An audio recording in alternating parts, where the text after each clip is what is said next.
చాలా చాలామంది లేడీస్కి మీరు చాలా ఇన్స్పిరేషన్.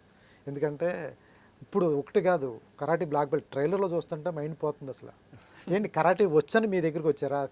స్టోరీ వచ్చిందా, లేకపోతే అవంతికకి వెతుక్కుంటూ ఈ స్టోరీ వెళ్ళిందా? ఎందుకంటే చాలామంది డైరెక్టర్స్ అంటారు, నేను ఆవిడ కోసం ఈ కథ రాశాను, లేకపోతే రవి కోసమే రాశాను, హనురెడ్డి కోసమే కథ రాసింది, అతను లేకపోతే ఈ క్యారెక్టర్ ఎవరూ చేయలేరు అని అంటూ ఉంటారు.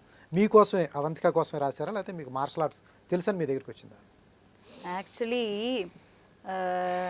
నేను రాజమండ్రి రోస్ మిల్క్ చేస్తున్నప్పుడు when I was in 10th standard అప్పుడు నాకు ఇది వచ్చింది యాక్చువల్లీ అప్పుడు వచ్చిందా? యా ఆయన ఎవరి కోసం రాయలేదండి, Yeah. ఆయన ఒక కథ రాసుకున్నారు. తర్వాత పర్ఫెక్ట్ కాస్టింగ్ ఈమె ఫిట్ అవుతుందని ఆమె సారీ ఆయన ఎప్పటి నుంచో అనుకోవడం వల్ల యా సో అప్పుడు ఒక ఏడి చెప్పారు నాతో, ఓకే ఇలా ఒక డైరెక్టర్ ఉంది, అలా ఉన్నారు, సో యా జస్ట్ మైండ్లో పెట్టు అని చెప్పారు. సో అది తర్వాత ఐ థింక్ ఇప్పుడు మ్యాట్ తర్వాత నాకు 2023 అప్పుడు నాకు లైక్ ప్రాపర్గా కాల్ వచ్చింది. అండ్ కరాటే అంటే maybe yeah that is also plus point అనుకుంటాను నేను కదా.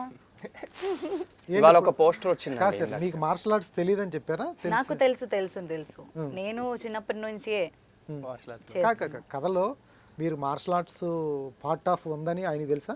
ఆయన చెప్పినప్పుడు మీకు వచ్చు అని ఆయన తెలుసా? మార్షల్ యా ఆర్ట్స్ తెలుసు తెలుసా?